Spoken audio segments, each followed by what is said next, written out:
जैसा कि आपको पूर्व में पता होगा कि संस्कृत भाषा में विभक्तियां 7 होती है तथा कारक 6 होते हैं। प्रथमा से लेकर सप्तमी विभक्ति होती है, लेकिन पूर्व में हम बता चुके हैं कि षष्ठी विभक्ति में संबंध कारक को संस्कृत भाषा में कारक की श्रेणी में नहीं गिना जाता है तथा आज जो हम प्रथमा से विभक्ति से लेकर पंचमी विभक्ति अर्थात प्रथमा विभक्ति का कर्ता कारक से लेकर के और अपादान पंचमी विभक्ति अपादान कारक तक हमने सीखा तथा षष्ठी विभक्ति में जो संबंध कारक है वो कारक की श्रेणी में नहीं गिना जाता है। तो आज हम सप्तमी विभक्ति अधिकरण कारक के बारे में सीखने वाले हैं। आइए हम देखते हैं सप्तमी विभक्ति अधिकरण कारक। देखिए, अधिकरण कारक में जो विभक्ति चिन्ह होता है में, पे, पर, और जैसा कि यहां सूत्र लिखा हुआ है आधारो अधिकरणम, अधिकरणे सप्तमी, अर्थात कर्ता और कर्म का आधार अधिकरण कहलाता है तथा अधिकरण कारक में सप्तमी विभक्ति होती है। देखिए, अधिकरणे सप्तमी, अधिकरण कारक में सप्तमी होती है या सप्तमी विभक्ति में अधिकरण कारक होता है।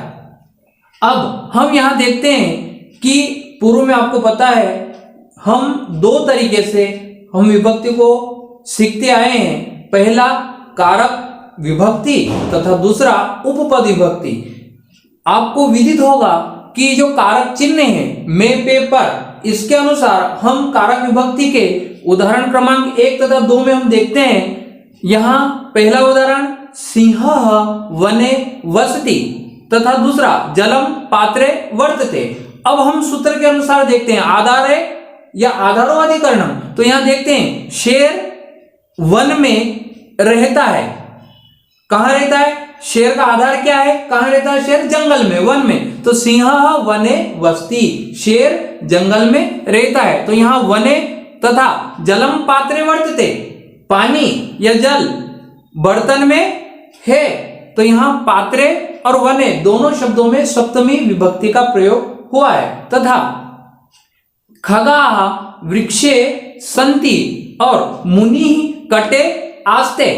खगाः वृक्षे सन्ति, पक्षी पेड़ पर हैं या पेड़ पर रहते हैं या पेड़ पर हैं। तो यहां पर वृक्षे तथा मुनि ही कटे आस्ते, मुनि चटाई पर, कटे का अर्थ होता है चटाई, तो मुनि चटाई पर बैठते हैं। तो यहां देखिए आप खगाः वृक्षे सन्ति तथा मुनि कटे आस्ते, यहां पर वृक्षे तथा कटे पर कारक चिन्ह का प्रयोग हुआ है। तो यहां हम देखते हैं जो अंडरलाइन वाले हैं, रेखांकित शब्द हैं, वने, पात्रे, वृक्षे तथा कटे, यहां पर सप्तमी अधिकरण कारक का प्रयोग हुआ है।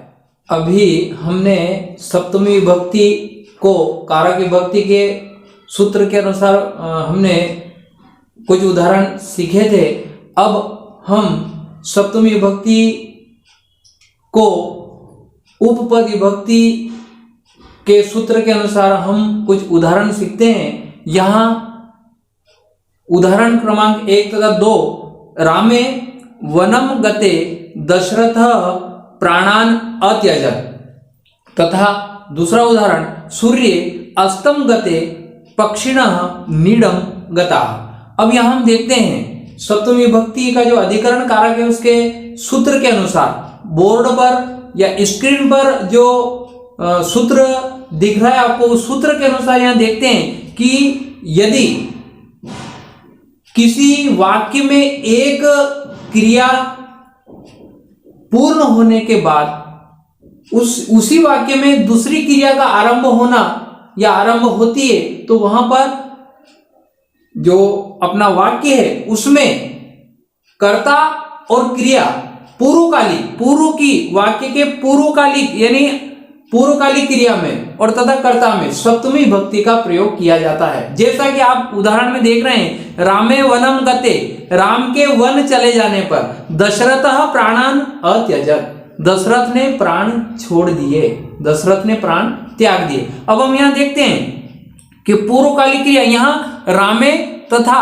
गते, यहाँ गते क्रिया तथा रामे जो करता है दोनों में सप्तमी विभक्ति का प्रयोग हुआ है और अधिकरण कारक यहाँ विद्यमान है। इसी प्रकार दूसरा उदाहरण हम देखते हैं, सूर्य अस्तम गते, सूर्य के अस्त हो जाने पर पक्षिणः नीडम गताः, पक्षी घोंसले में चले गए। तो यहाँ हम देखते हैं कि सूर्य तथा गते पूर्वकालिक यहाँ चल रहा है, पूर्वकालिक जो क्रिया है इस वाक्य की गते तथा यहाँ सूर्य दोनों में सप्तमी विभक्ति अधिकरण कारक का प्रयोग यहाँ पर हुआ है। अब हम स्क्रीन पर दिए गए सूत्र के अनुसार अन्य उदाहरण देखते हैं। तिलेषु तैलम विद्यते तथा पयसि घृतम विद्यते। यहाँ जो आधार है वह 3 रूपों में बांटा गया है, जिसका 3 आधार बांटे गए। उसमें पहले आधार के कुछ वाक्य यहाँ देखते हैं हम।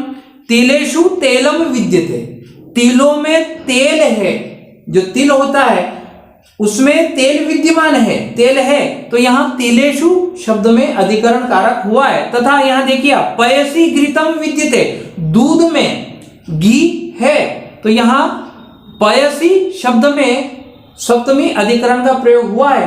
अब हम देखते हैं दूसरा आधार का उदाहरण, सह मोक्षे इच्छा अस्ति, वह मोक्ष में इच्छा रखता है या उसकी मोक्ष की इच्छा है, या वह मोक्षे इच्छा अस्ति, वह मोक्ष में इच्छा रखता है। तो यहाँ पर मोक्षे शब्द में सप्तमी अधिकरण कारक का प्रयोग हुआ है। अब हम आधार का तीसरा क्रमांक देखते हैं, सह कटे आस्ते, सह कटे आस्ते।